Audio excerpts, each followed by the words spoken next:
একটু গরম গরম আছে, তো আমার সাথে আবার যাবে বলছে। আমি যাচ্ছি কন্ট্রোল আনতে।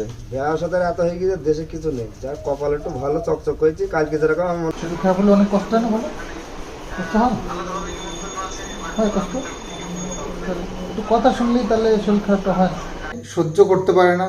তো সেই কারণে আমার লাইভে এত পরিমাণ নেগেটিভ, ওই ভদ্রবেশী নেগেটিভ ভিউয়ার্সদেরকে আমার দিদিরা কিন্তু ছেড়ে দেয়নি, একদম মুতোর জবাব দিয়ে দিয়েছে।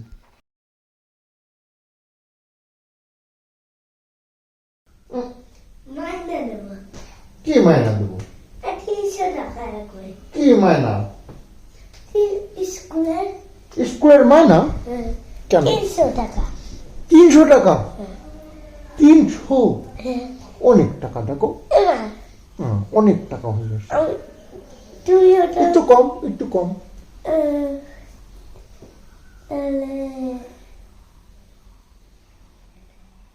200 টাকা। 200? একটু কম হবে না? একটু 5 বিলিয়ন টাকা। 5 বিলিয়ন টাকা। 5 মিলিয়ন? ওরে বাবা, তার থেকে ভালো, তার থেকে ভালো 300 টাকাই দিয়ে দাও। হ্যাঁ, তার থেকে ভালো 300 টাকাই নিয়ে নাও তুমি।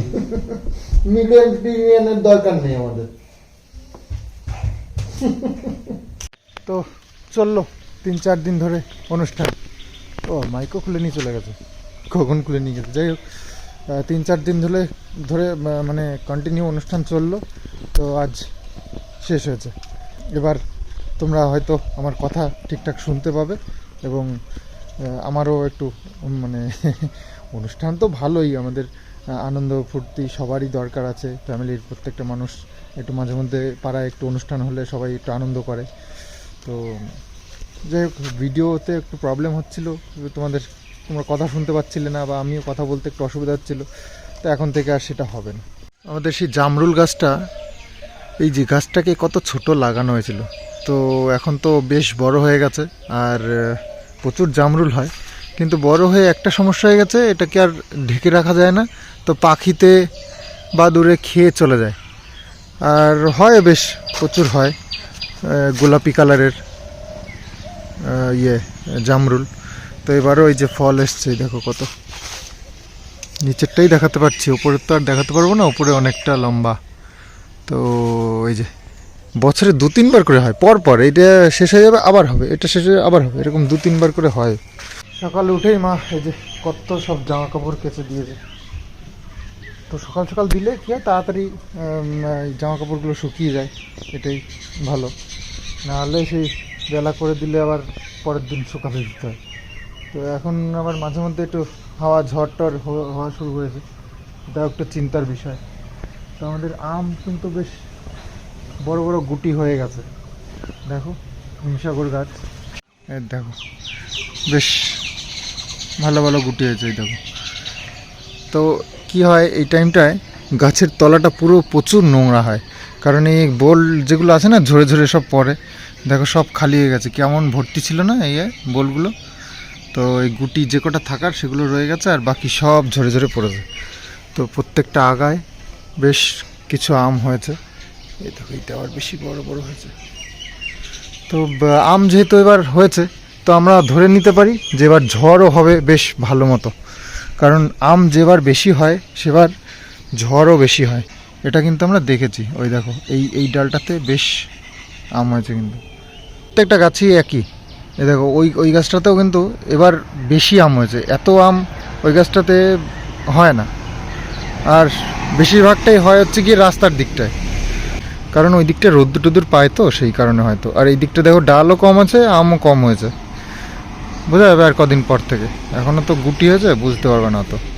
আমাদের বাড়ির চারিদিকে হচ্ছে গিয়ে চাষের জমি টমিগুলো আছে, একটাই তো বাড়ি আমাদের বাড়ির পাশে, আর বাকি সবই চাষের জমির পাশে আমাদের। তো একটু ওই আমিন যেটাকে বলে, যে জমি টমি মাপামাপি করে, তো পাশে 2-3 জন এরকম আমিন এনে মাপামাপি করেছিল, তাতে করে আমাদের জমির একটু এদিক ওদিক হয়ে গেছে, সেটা নিয়ে একটু চলছে ঝামেলা। যারা এনেছে তারাই দেখছি মেপে আমাদের মধ্যে ঢুকে যাচ্ছে। তো এবার সেটা আমাদেরও একটু সন্দেহের বিষয় রয়েছে, কারণ যেই আমিন আনছে সেই দেখি আমাদের জায়গার ভেতরে ঢুকে যাচ্ছে। এবার আমাদের যে জায়গাটুকু আছে সেটা তো আমাদের বুঝে নিতে হবে। অত সহজ তো নয় জমি জায়গা মাপজোপ। আমার মধ্যে জমি তোমরা পেয়ে যাবে, কিন্তু আমি আমার নিজের জায়গাটা বুঝে নিতে পারবো না, এটা তো সম্ভব না। তো আমাদেরকেও দেখে নিতে হবে। আর তারপরেও জমি জায়গার চিন্তা ভাবনা অন্য কিছু রয়েছে আমাদের, কারণ এখানে অনেক সমস্যা, সেগুলো দূর করতে গেলে একটাই রাস্তা। আর তারপরেও এখানে যা সুযোগ সুবিধা তাতে করে আমাদের একটু প্রবলেম হচ্ছে ইদানিং, যেটা একটু সামলানো মুশকিল হচ্ছে। তো কি করব সেসব ভাবছি আমরা সবাই মিলে। কিছু চিন্তা ভাবনা রয়েছে আলাদা কিছু, তো সেসব নিয়ে পরে নয় তোমাদের সঙ্গে আলোচনা করব। তো এখন একটু তোমাদেরকে জানিয়ে রাখলাম, একটু আছি প্রবলেমের মধ্যে জমি জায়গা নিয়েও। সেগুলো সলভ করতে গেলে অনেক কাঠখড়ি পোড়াতে হবে। বাবু তো ছোটবেলার থেকে এইসব জমি জায়গা আমাদেরই ছিল, তো সেসবগুলো দেখে এসছে। মার বিয়ের পর থেকে মা দেখে এসছে আমাদের প্রচুর জমি জায়গা ছিল। তো এখন তো ধরো চারানাও নেই, যেটুকু আছে সেটুকুই সামলে রেখেছি এখনো পর্যন্ত। দেখি আগামীতে কি হবে বলতে পারছি না, কিষাণুর টাইম পর্যন্ত। হ্যাঁ, চাকরির দিকে বেশি যাই, আমি তো যাই বাড়ির কাছে ঘুরি, বেশি দূরে যাবো না। একটা ট্রেনটা ধরে 2 বার চলে যাবো। এই শরীরটা ভালো বলছি না, হাঁটা শরীর নয়, প্রতিদিন পারা যায় না। ফোন টোনগুলো এই শহরের দিকে একটু বেশি হয় না, গ্রামের দিকে অত। দেশের সাথে ধুই গেছে দাদা, মানে ব্যবসাদারও অনেক হয়ে গেছে।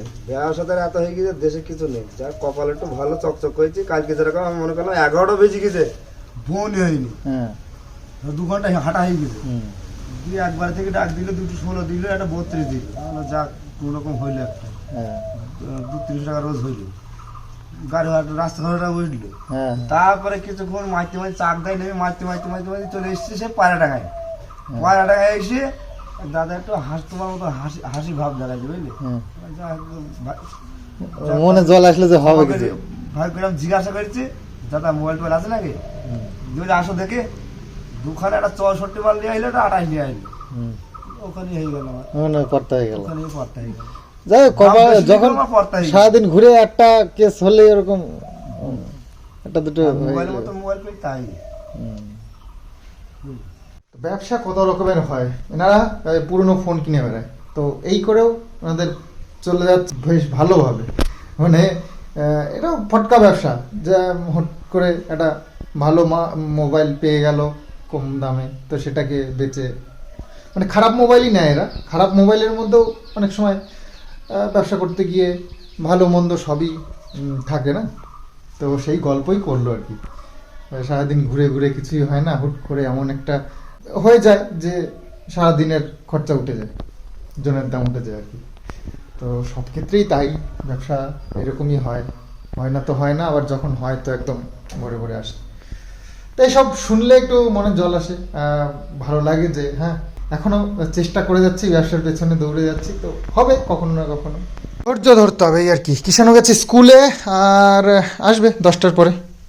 চলো আমি একটু বাজার টাজার করতে হবে, দেখি মা রান্না করে কি। আমি তো বড়টা বলে দেখেছিলাম কোথায় গেছে, কিন্তু আমি দেখছিলাম বড়টা কি বলে। তুমি তো খুব চালাক দেখছি, এত চালাক কবে হলো তুমি? হ্যাঁ, এত চালাক হয়ে গেল কি করে তুমি? বলবো না, হ্যাঁ বলবো না, নাহলে তুমি চালাক হয়ে যাবে। আমরা চালাক হয়ে যাবো। হঠাৎ শুয়ে পড়লা যে? এ পাশেও লাগছে, এ পাশেও লাগছে। কি ছিল? বসে বড় লাগছে, এই বসে বড় লাগছে। তোমার নিজেরই গরম লাগছে, তাহলে কি করে কি হলো?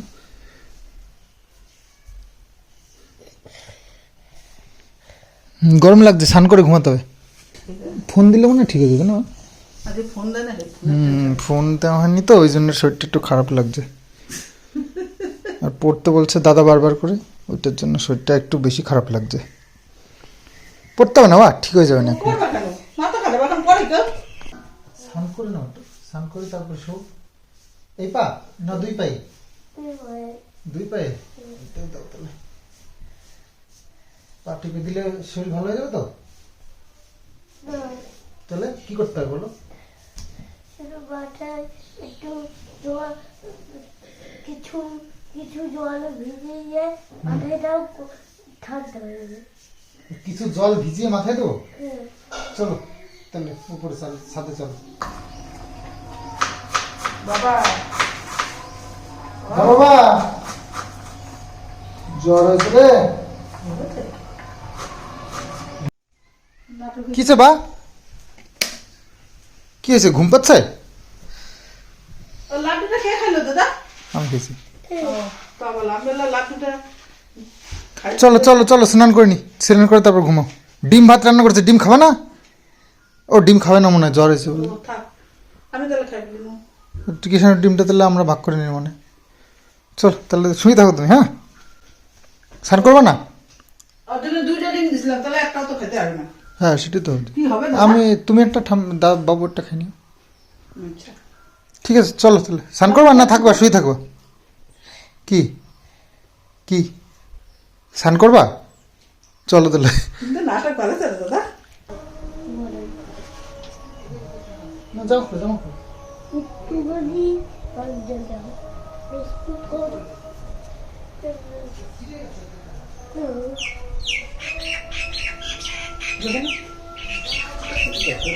গরম দিলে তো গা পুড়ে যাবে।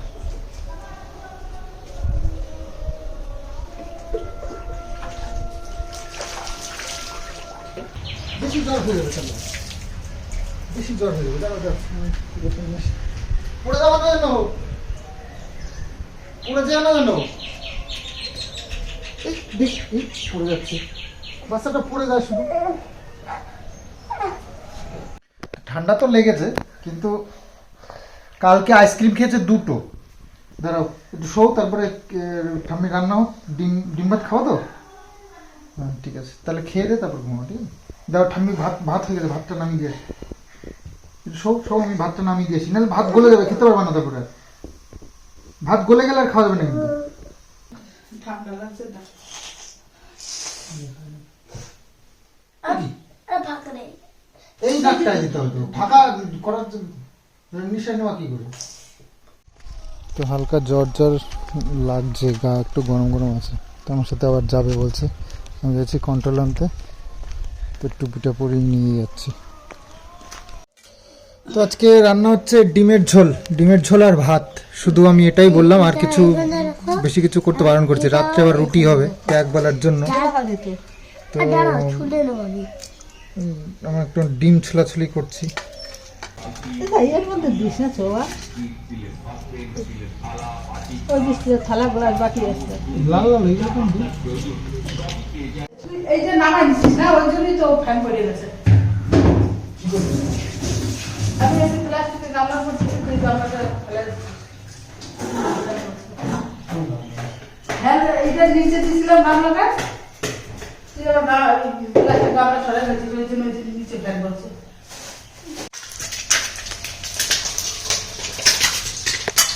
ওমা কন্ট্রোলটা নিয়ে আসি। তো কিষানও ঘুমিয়ে পড়েছে, আমি স্নান করে নিলাম। কন্ট্রোলের কার্ডগুলো জমা দিয়ে এসেছিলাম, একটু টাইম লাগবে বলে আমি ঘন্টাখানিক পরে আসতে বললো। ওই কন্ট্রোলের ছেলেটাই বললো, আর আমিও দেখলাম যে টাইম লাগবে, এখন একটু দেরি হয়, রিং টিপ করানো তো ওই জন্য।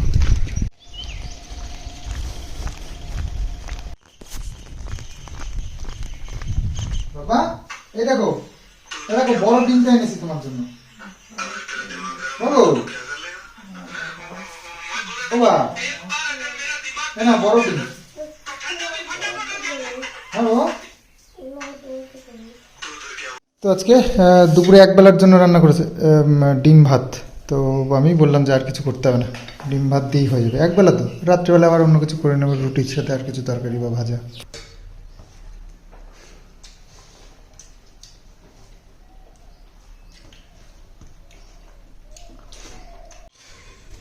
তো মেঘ করেছে, মেঘ ডাকছে এদিকে। তো বিছানা মানে কিছু জামা কাপড় মা কেচেছিল, সেগুলো তুলে নিল। তো এই যে এই পাশটা দিয়ে দেখতে পাচ্ছ কেমন মেঘলা মেঘলা, আর উপরে মেঘও ডাকছে। এই দেখো মেঘ কাকে বলে।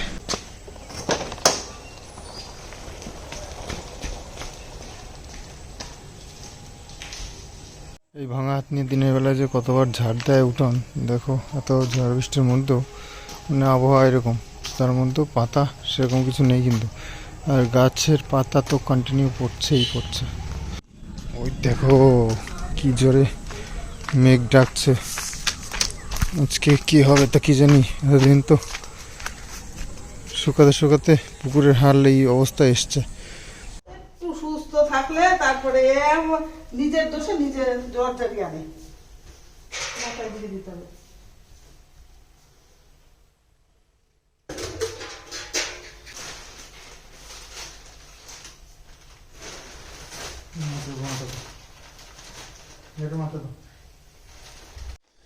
তো জ্বর হলে আমরা যতদূর জানি ডাক্তারবাবু বলে দিয়েছে যত ঠান্ডা জল যত মাথায় দেওয়া যাবে তত ভালো।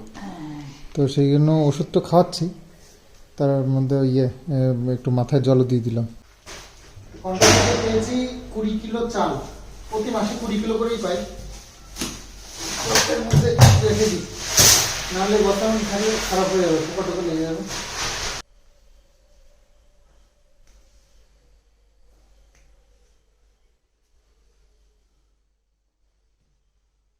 ভাত তো একটুখানি খেয়েছে দুপুরবেলায়, অল্প একটু, ডিমটা একটুখানি রয়ে গেছে, তো ঠিকঠাক খেতে পারছে না, খিদেও পাচ্ছে না ঠিকঠাক। তো এখন বলছে কেক বানিয়ে দাও, বানাতে পারো?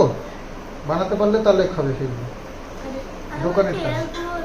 ও এখন আবার বলছে এগ রোল, মানে ওই তো মানে অপশান দেওয়া হয়েছে, তার অপশানের মধ্যে আবার এগ রোলটা এখন খেতে চাইছে। তো মা যে আটা মেখে নিয়েছে, আটা মাখা হয়ে গেছে, এখন চলো একবার আমাদের জন্য মেখে দিলাম, আর ওর একটা এগ রোল করে দিতে হবে।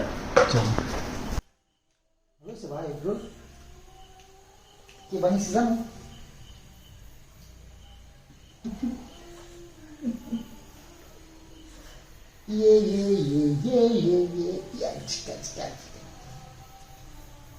কি আমি বানিয়েছি? আমি বানিয়েছি, আমিও হেল্প করেছে।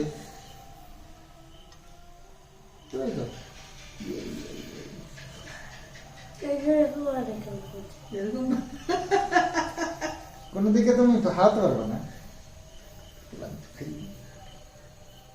আমার বাবাকে খাই দিচ্ছে।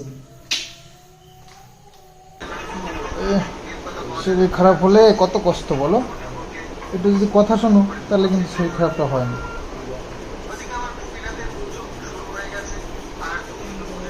শরীর খারাপ হলে অনেক কষ্ট হয় না বলো, কষ্ট হয় কষ্ট, একটু কথা শুনলেই তাহলে শরীর খারাপটা হয় না, বড়দের কথা শুনতে হয়, তাই না? তো বাইরে শুরু হয়ে গেছে বৃষ্টি, দেখো বৃষ্টি হচ্ছে, আর মেঘেও ডাকছে ভীষণ। তো ওরে বাপরে, না জানি কেমন বৃষ্টি হয়। তো যাই হোক, সকাল থেকেই একটু মেঘ মেঘ করছিল, তো দেখতে পেলে বিকেলবেলায় বেশ ভালোই মেঘ দেখালাম তোমাদেরকে। তো এখন সব ঢালছে আর কি, এই সব পামোছানা কাপড় টাপড়গুলো সব তুলে রাখলাম, দেখা যাক কী হয়। হাওয়া বৃষ্টি হলে তাও ঠিক আছে, এই ঝড় টড় হলে মুশকিল, ঝড় হলে খুব ভয় টয় লাগে, কি হয় কোথায় গাছপালা ভেঙে টেঙে পড়ে নাকি, সেই সব একটা সমস্যা। বাজে 8:19, দরজায় লক টক করে দিলাম, কারণ মনে থাকে না। কি জোরে মেঘ ডাকছে, না জানি আজকে কি ঝড়ই না হয়। তো কদিন ধরেই চেষ্টা করছে, বড় একটা ঝড় বৃষ্টির চেষ্টা চলছে, কিন্তু এখনো পর্যন্ত হয়নি। তো আজকে তো দেখছি ভালোই হচ্ছে। গা তো গরম আরও বাড়ছে, কমছেই না। তো দেখি মাথায় জল আরও একবার দিতে হবে, রাত্রিবেলায় শোয়ার আগে আরেকবার ওষুধ খাইয়ে দেবো। তো যদি আজকের দিনটা দেখি যদি ঠিকঠাক না হয়, কালকে দেখি আবার ডাক্তারের কাছে নিয়ে যাবো। একটা দিন অন্তত দেখা উচিত নর্মাল ট্রিটমেন্ট করে। তো দেখি আজকের দিনটা কি বন্ধ করবো। হ্যাঁ, ইন্টারনেট, টিভি, ওই ফ্রিজ সবই তো বন্ধ করার দরকার। দেখো চুপ হয়ে গেছে, একেবারে চুপ হয়ে গেছে বাচ্চাটা, দুরন্ত বাচ্চাটা এরকম চুপ হয়ে গেলে কার ভালো লাগে বলো দেখি। তো মেঘ যেহেতু ডাকছে, ইন্টারনেট টিভি এগুলো খুলে রাখার দরকার। তো কালকে না, আমি মোটামুটি লাইভ আসলেই দেখি ভিডিওতে আমার পজিটিভ ভিউয়ার্সেরা ভরে ভরে থাকে, আর লাইভে পুরো উল্টো, সব নেগেটিভ ভিউয়ার্সেরা ভরে ভরে থাকে। অ্যাকচুয়ালি আমাদেরকে যারা এত ভালোবাসে তারা সত্যিই আমার নেগেটিভ দিকটা দেখতে পারে না, মানে সহ্য করতে পারে না। তো সেই কারণে আমার লাইভে এত পরিমাণ নেগেটিভ কমেন্টস আসে বা এত পরিমাণ নেগেটিভ মানুষগুলো এসে ভিড় করে, যাতে করে আমার পজিটিভ ভিউয়ার্স যারা সহ্য করতে পারে না বলে তারা লাইভে আসতে চায় না বা কমেন্টস করতে চায় না। আর নেগেটিভ ভিউয়ার্সরাও আমার লাইভ দেখতে খুব ভালোবাসে। তো যাই হোক, তাদের জন্য ওয়েলকাম অল টাইম। তো কখনো কখনো ভিডিওতেও আসো, শুধু লাইভটা এত কেন পছন্দ করে আমি বুঝতে পারি না। তো যাই হোক, যেটা যার মর্জি, অবশ্যই তোমাদের জন্য সবসময় দরজা খোলাই আছে, আসো আর নোংরা করে দিয়ে চলে যাও। তোমাদের থেকে আর কি আশা করব বলো। তো